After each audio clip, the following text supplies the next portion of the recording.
I've not spoken to you in a hot minute. What's going on? Play the theme music.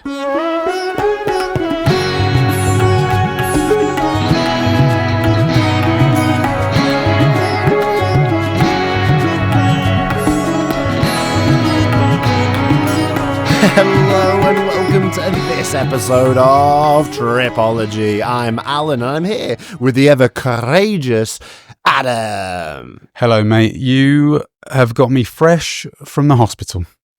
Fresh from having my wounds tended to. Okay, interesting. Normally people come out of hospital in a kind of malaise, all bandaged up and feeling ill, but you, fresh from the hospital, I like it. Well, I needed perking up, and what better way to perk myself up than jump straight into an episode with you? It seems to do the trick for a lot of our listeners, and I'm hoping to heal you also. Yeah, if you've got any ailments, if you're coming out of a long stint in hospital, or maybe a breakup, a relationship's gone bad, just pop on an episode of Tripology and see how it helps you.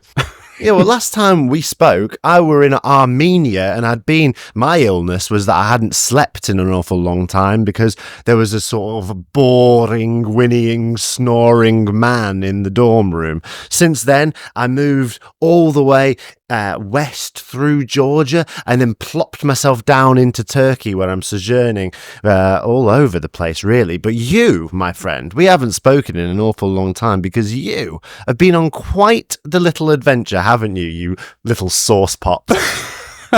I have, mate. I don't want to reveal it too much, but I've actually written you a little haiku as a riddle. See if you can guess where I've been for the last 3 weeks. Well, haiku is a bit of a clue. Is it an Asiatic country? Would you like to hear it, mate? I'm going to say it. You've got to guess. All right, I fancy your chances. Yeah. Give me that haiku, baby. Okay, so here it is. Food fried, tea bubbles. Beef noodle soup, micro chips. It's China, kinda. Oh, it's China, kinda. How controversial. Can you guess where I am? Are you in a place that, considers itself to be China, or that China considers it to be it? Yeah, it's interesting you say that, because we had a chat about this a few months ago, and I've made an effort to talk to local Taiwanese, Chinese people. And the reason I say it like that is because some people I've spoken to, namely naked men in hot baths, say that they are Chinese. You don't help yourself sometimes, do you, mate? I'm fully clothed. I just like visiting them. Okay, you were just visiting some baths and some people were speaking to you, yeah? And then what? No. It was quite funny. I was having a conversation with a gentleman in a hot bath. Amazing story. Maybe we'll leave that to another episode, because my good old mate Tom, that I've been trying to get on an episode, one of the people I'm here to see, he lives in Taipei at the moment, and he took me to an amazing hot bath. But that's a story in and of itself. But I was talking to a guy there, and he asked me where I was from, and I said I'm British. I'm from England. I said, were you born in Taiwan? He said, yeah, I was born in Taiwan, but I am Chinese. And he said it in a sort of, there was a little bit of it was a bit spiky. So I thought, okay, yeah, I get it. Nice. It's not... Okay, so you're in Taiwan? Yeah, I'm in Taiwan, yeah. Amazing. Well John Cena's favourite place, Taiwan. Did you know that? Little bit of Tripology trivia. What, the wrestler? Yeah, John Cena, famously, he was doing a press tour and he referred to Taiwan as an independent nation, and the Chinese came down on him with such pressure and force that he was forced to do an apology in Mandarin. I couldn't believe it. It's so plausible. My goodness. Well, mate, I've got so much to tell you about. Obviously, it's going to probably end up being 2 or 3 episodes. But what I've been doing over the last 3 weeks is what's called the Huandao, which translates to circling the island. And I didn't realize this when I got here. I came to Taipei originally because it's somewhere I've always wanted to go. I love East Asia, lived in Hong Kong, was really missing it, all this kind of stuff. And when I got here, I overheard a guy in a hostel in Taipei talking to someone about the fact you can cycle around the entire island. It's about 1,000 kilometers if you do cycle route number 1. And also there are some very well-known cycling brands, bike manufacturers, Giant, Specialized, Merida, all of which I think are actually Taiwanese. So very, very mountainous region. It's just like cyclist paradise, basically. And I've been wanting to get back in the saddle for quite some time. So on a whim, I thought, why don't I rent myself a little road bike and see if I've still got it in me? Not the road bike in me, but I mean, What was the impetus to decide to do such a kind of unique adventure? Because let's face it, we've been piddling around India and Pakistan and Oman in a very conventional methodology, buses, walking, that kind of thing. Yeah. What made you decide, I want to throw the kind of travel that Alan's really done with me over the last year and take a bike? Well, mate, if you were here, if we were together, it would have been a tandem, obviously. And then it would have been loads of cute, fun. Wouldn't it? You'd have been at the back. Yeah. You'd have been at the back. It would have been the opposite of the podcast. I like to do tandem biking. I remember me and my mum in Thetford Forest as a child, because at the back, very little in the way of pedalling going on. Usually, I was just sort of coasting free there, and I like to think that's how we'd be in Taiwan. Yeah. The terrain, mate. Honestly, I don't want to go on about it because I have done a video every single day that I was cycling, so those reels will be coming out, over the next few weeks. But the weather was absolutely atrocious. And I remember sending you a few voice notes trying to give you an idea of what I was cycling through, but you wouldn't step outside in it, I don't think, let alone cycle for 10 hours. And I was averaging about 100 kilometers a day. I had the bike for 19 days in the end, but the most popular route, I think it's possible to do it in 9 days if you are a professional cyclist. But most people take about 2 weeks or 15 days. And I don't know if you remember, but about a week and a half ago, there was a super typhoon that ripped across the island. So that set me back a couple of days. I only remember from your voice messages at the time, it sounded like I was contacting my friend from within a wind tunnel. It was like sort of phoning into a natural disaster. You were like one of those newscasters giving the weather with sort of your umbrella all becoming unfurled behind you. It was a right catastrophe. Yeah. Well, listen, mate, I'd love to hear about all your Taiwan experiences. I want to hear specifics, but first I want to really delve in. Do you think this was a bit of a spiritual cleansing experience for you? We've been, traveling together for a long time, and then you went back to Mumbai. You were living in a very intense life, and then, I'm not going to say a breakdown. You just decided to off on your own with a bike through nasty weather through an Asiatic country. So do you think there was some spiritual element? Yeah, no, I think I'm glad you've said it, because I thought it on the bike and then wanted to make sure I brought it up to you on the podcast because, you being my best mate and an incredibly intelligent and articulate and spiritual person would be a great person to talk to about this. So I think there were some spiritual elements to it. Certainly searching for something, needing some alone time. It ended up being, meditative in a certain sense. When you spend 8 to 10 hours on a bike on your own and all you've got is the weather, you get quite sort of introspective, and you have epiphanies, and you start analysing things from different angles and appreciating different things. And there were some really, really dark moments on that bike. But I feel like it's been transformative in a strange way. That's good. It maybe speaks to the kind of way that I travel, that most of my travelling compatriots and partners and people that I travel with for an extended period of time seem to end up to want to have some dark moments on a bike very soon afterwards. It's happened on several occasions. You did say originally, I think your question was, what was it that made me choose to do this?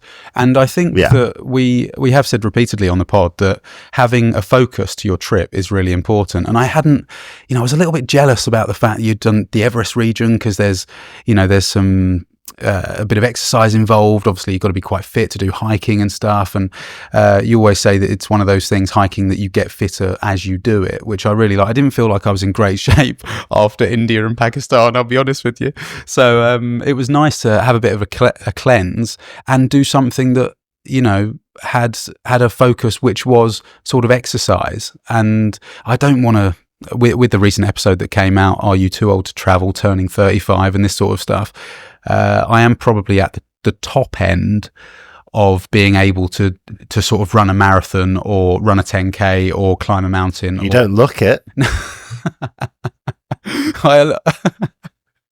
No, but I mean, I'm going to have to make sure I keep in shape in order to be able to do those. Whereas I think before the age of 35, I could just wake up tomorrow and go and hike up a mountain. I'm worried that those days might be over. Okay, well, I'm proud of you, man. I'm proud of you for getting stuck in. I'm proud of you for doing something a little bit different. You did say that you just come fresh out of the hospital, so I'd be remiss to go to a meditation break with asking what the hell that's all about. Yeah, so I had a little accident, and bearing in mind I've been on this bike for 19 days, it almost became an extension of myself. I loved that thing to bits and hated it. I wanted to just throw it in the ocean at some point. But that's your first problem, isn't it? You were like, this bike's become an extension of me. And as a result of that, it's very hard to manipulate the pedals.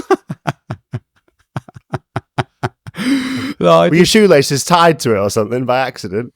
No, not at all. I've improved my bike handling skills. You know, I used to cycle a lot when I was younger on road bikes and stuff, and fancied myself as a pretty good amateur cyclist. And my dad absolutely loved cycling, and I always wanted to kind of, be able to share that with him, I suppose. You know, he was always going over to France for the tour and this kind of stuff. But yeah, the bike itself and me became one, and maybe that was the issue, because yesterday when I came into Taipei, bearing in mind I've been on this bike for 19 days, I've cycled over 1,000 kilometers, ascended mountains, descended them, rode on cliff edges, busy, dense cities with loads of traffic, through some of the worst weather you can possibly imagine. But I had an accident an hour and a half away from the finish line on an empty and very flat cycle path, trying to avoid a little bit of mud, and it was spectacular. Do you think that you overreacted, perhaps? Oh, you think it was my fault? Like I pressed the accelerator in panic? Well, I know from my experience riding bikes and having accidents, oftentimes it's because I've overreacted to what, in hindsight, was a minor issue. Like, you could probably just have splashed through that puddle, couldn't you? Oh no, you hit the nail on the head. Absolutely. No, I should have done that. I definitely should have just taken the mud. It would have been maybe a little bit of spray on my chest and on one of the bags or something. But I'll try and describe it to you. It was a cycle path that was going alongside a river. There was a bit of grass on either side. You know, when it rains heavily, sometimes it kicks up the mud. And there was just a bit of mud that was like a strip across the cycle path. And all I did, I wasn't videoing, I wasn't going too fast, I wasn't doing anything that I shouldn't have been doing. I just cycled to the side of the mud because I saw a little gap where it was maybe slightly less muddy, and then my wheel went from underneath me. I hit the deck onto my left side and then skidded for what must have been about 5 or 6 meters diagonally across the cycle path. You know, like, I don't know if you've ever been to kids' parties as a child, where you have those like tarpaulin or big sort of plastic sheets, and then you cover them in water and soap, and you slide down on your belly down a hill or something. Yeah, it's called a slip and slide. Yeah, you got it. So it felt a little bit like that. I swear it felt like I was sliding across the path for about 10 minutes. But then I hit my head on a metal post. Luckily, I was wearing my helmet. My helmet popped off and ended up on my ear. And I brushed myself off. I thought, for fuck's sake, why now? I've become one with my helmet. I don't think you can say that, can you? But yeah, I was obviously a bit cut up and stuff, quite metaphorically and literally. And I wanted to take a video of the crash because you could see the marks that I'd left, the skid mark right across the path. But then I was pounced upon by 2 really aggressive dogs that came through a fence, and they started chasing me and barking at me. I thought, you fuckers. So nice. Well, had your journey, apart from the weather and all that stuff, it sounds like your journey needed a piece of emphatic hardship maybe to make it spiritual. Because sometimes people go, oh, I really went on a spiritual quest. But I'm like, well, what happened to you that was so spiritual? Because really, it sounds like you just hung around with other people under a full moon. So it's good that you had a sort of a real pivotal point where everything went wrong. The puddle, the cut, the helmet, the dogs. Yeah, no, I think that was the universe saying, look, mate, you've had a good time, but check yourself. All right, it's not. You're still Adam, okay? You're still Adam. Here's some dogs. But what? Here's some dogs. But what was amazing was that I rode away so that I could then take a video, because I thought, I've got to video the bad and the good. And I ended up pulling up alongside a Nissan dealership, and one of the mechanics sort of didn't speak a lick of English. Obviously, I don't speak any Chinese, I'm ashamed to say. He was like going, what? Pointing at my cuts and pointing at me covered in mud. And then he encouraged me to come into the car shop and basically hosed me down with washing my bike, washing me, and then took me into the sales room, and one of the ladies there patched me up and cleaned my wound, and then they sent me on my way. So I felt very cared for. Wow. It must have been, in some sense, when that man was hosing you down, must have been, in a strange way, quite relaxing. And you know what else is relaxing? That's right, tripologists. It's a brief meditation break.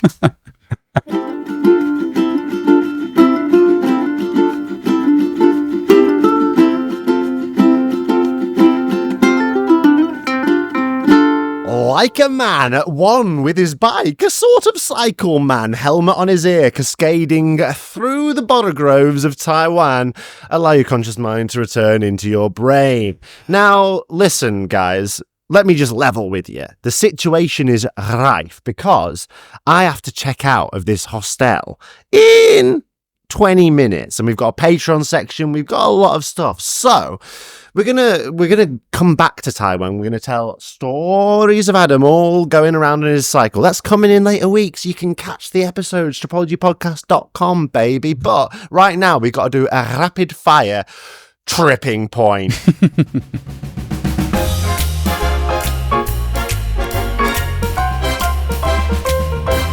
Tripping point. Okay, mate, it's Tripping Point. It's everyone's favourite travel quiz. I haven't prepared you for this, but I think, given your extensive knowledge of Asia and your common sense, you should be able to get some of these questions right. 5 questions coming at you. Okay, well, you told me in the med break that these were Taiwanese-based questions, and my knowledge of Taiwan is similar to my knowledge of the Tour de France in that it's non-existent. So let's go. I'm hoping to get my lowest tripping point score of all time. Yeah, this is the Taiwan edition. So question number 1, mate, get yourself ready. On November the 30th, 2018, scientists at the Chinese Cultural University in Taipei recorded the longest lasting rainbow ever. But how long did it last? A, 6 hours and 30 minutes. B, 8 hours and 58 minutes. Or C, 20 hours and 15 minutes. Yeah, it's the middle one, I think. I'm going to go for B because it seems like a long time. I reckon it lasted as long as the sunshine, but it didn't go into the night. What are you saying? There's where that common sense comes in. A rainbow in the night, that would be something, wouldn't it? 8 hours and 58 minutes. You're bang on. Nearly 9 hours a rainbow. Can you believe that? Tripping point. Tripping point. Let's go. Question 2, baby. What's the stakes, man? Have you got stakes for me? Steaks, maybe some beef noodle soup. What are we going to do? I'll tell you what, if you get 4 out of 5, I will fly home and be with you in Scotland around Christmas time. Okay, question 2. Let's get Adam home, baby. Question number 2. We've all seen the famous or infamous cat cafes, but in which year did Taiwan become the first to incorporate cats and dogs into a cafe setting? Was it A, 1998, B, 2004, or C, 2010?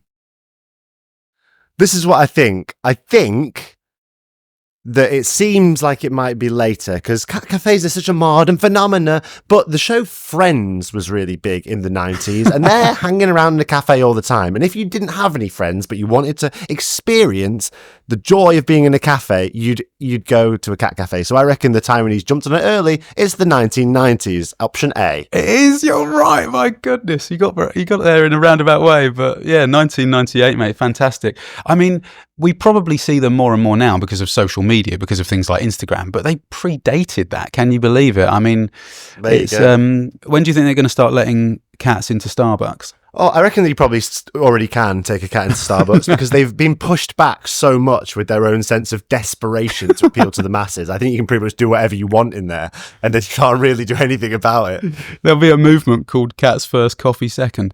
So, number 3, garbage trucks in Taiwan play which classical tune whilst driving around collecting trash? Now, I've got to preface this by saying, Alan, it is mental when you hear a garbage truck go. So we've got A, Beethoven's Für Elise, B, Vivaldi's Spring, or C, Mozart's Eine kleine Nachtmusik. Interesting. Fur Release, of course, the most famous of all those tunes. Mm-hmm. It's the only one I think that would maybe be really recognisable off the bat from name alone. I'm going to go Fur Release. I think that probably, Fur Release. Fucking hell, you're good. It's crazy. Can you imagine that? A garbage truck playing Fur Release going around it? Give us a little hum of it, mate, so the listeners know. Do you know what? I've written down how it sounds, and I've done it in like phonetics. Is it... How does it go? What's the tune? Do you know it off the top of your head? It's not It's not that. Go on. What is it? Do we know? Isn't it? Yes, you're right. God, you're right. I've written. Do you know what I've written down? It's but I just did the wrong tune. Dun, dun, dun, dun, dun, dun, dun. Are you in Bavaria? All right. So I only need one more, and you've got to come to Scotland. I know, mate. I'm looking forward to it. What do we got here? Oh, it's a tasty one. Number 4. The Taiwanese multinational TSMC handles an enormous 55% of the world's what? A. Tapioca pearl production. B. Microchip fabrication contracts. Or C. 7-Eleven convenience store franchises. TSMC. Mm-hmm. So it's either... Oh, he's working it out. It's an acronym, is it? Yeah, I'm working it out. It's either tapioca, which is used for bubble tea, mm-hmm. or it's 7-Eleven, or it's microchips. I'm going to rule out microchips because I think Taiwanese... No, I don't think it's microchips, Adam. Okay. Tapioca. Is it tapioca? It would be just like Taiwan to have a 7-Eleven that has really gone out across the whole world. And I know that maybe the 7-Eleven is an Asiatic company. This is a very difficult question because I'm thinking through acronyms in my head. I'm like, does the T stand for Taiwan or for tapioca? Does the T, you know what I mean? Does the M stand for market or for... that's some lovely tapioca. Who knows? Do you want me to answer you the question? Because you are using the right methodology to get to the answer. The Taiwanese multinational TSMC handles and manages 55% of the world's what? Tapioca pearl production, microchip fabrication contracts, or 7-Eleven convenience store franchises. So, well, if it's TSMC, is it got to be the Taiwanese sexy microchip company? I've got to take your final answer. Go on, what is it? Microchip company. Yeah. Do you know what? If it's microchip, I'm going to completely renege on everything. If it's the contracts, I'm going to go microchips. I think they make the microchips, but they do the contracts. It is. You're right. Is it? You're right. Yay! Oh, big get around me. This is my best tripping point ever. So I mean that company produces an enormous amount of microchips, and it's what sort of Taiwan seems to be known for, as well as things like bubble tea and fried chicken and all that sort of stuff. So it's amazing, really. The sort of what is the acronym, Adam? Yeah, I mean I think micro. What I said, sexy microchip company. Yeah, it is. Yeah, with the word sexy in there as well. Why not? If you work for the Taiwanese sexy microchip company, you can get in touch, tripologypodcast.com. There's a section called the Hostel Common Room, contact on the website. Write us, say, I work for the Taiwanese sexy microchip company, and I loved hearing about my job on Tripology. Okay, so you have to come to Scotland. That's happened. You're going to come, which means the Tripology audience will get some in-person episodes coming soon. Let's see if I can go for the full sweep, baby. Give me question 5. If you get the full sweep, I'll buy you a pint or two in a Scottish pub of your choosing. Number 5, here we go. It's a good one. The 80th generation descendant of which historical figure lives in Taiwan? Is it A, Confucius, the Chinese philosopher? Is it B, Lao Tzu, the philosopher and founder of Taoism? Or is it C, Emperor Qin Shi Huang, who was the first emperor of China and founder of the Qin dynasty? Okay, for listeners that don't know, Lao Tzu is famous for saying the journey of 1,000 miles begins with a single step. Confucius obviously started his own whole branch of philosophy, which is all very nice. And that emperor sounds like he did a great job too. So, I don't know the answer. Mm-hmm. You said 80th descendant. Yeah. 79th and 80th, really. I think it's father and son type jobby. What do we think? Okay, Confucius is too old, I think, for 80. Although 80th is a long time, actually. If you really think about it, that could be 8,000 years, couldn't it? If everyone lived to 100 and had a baby on the very final day that they were alive. That'd be an incredible series of events, wouldn't it, for so long? Who was the last person?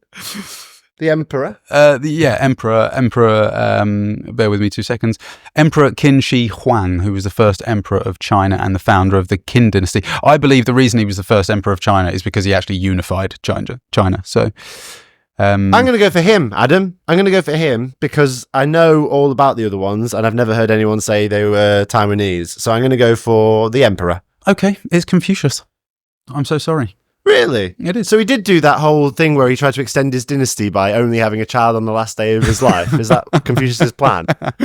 Extending himself out into the future? No. I was doing some reading the other day, and I think that they both work in politics, father and son, and or they're sort of on boards and committees and this kind of thing. So, pretty exciting. It's quite a big move, isn't it? You walk into a political situation, you're just like, yeah, well, I'm Confucius's 80th son, so who knows better about this philosophy thing? Me or you? Probably me. Bye. How do you think you did, mate? You know more about Taiwan than you thought you did. You know more about Taiwan than I did. Well, mate, 4 out of 5. It was enough to secure you being basically locked into a situation where you have to fly back to the UK. So from that perspective, I can only feel victorious. Brilliant. Well, I'm nothing if not a man of my word, am I? What a pleasure.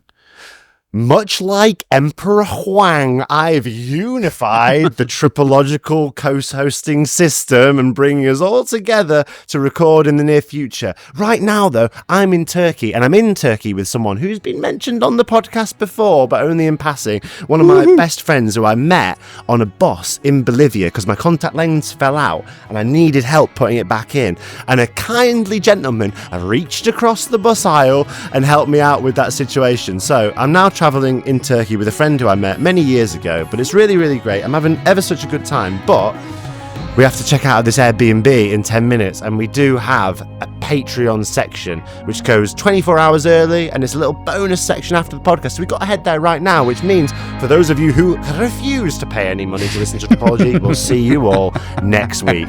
We'll see you there. Bye. Bye.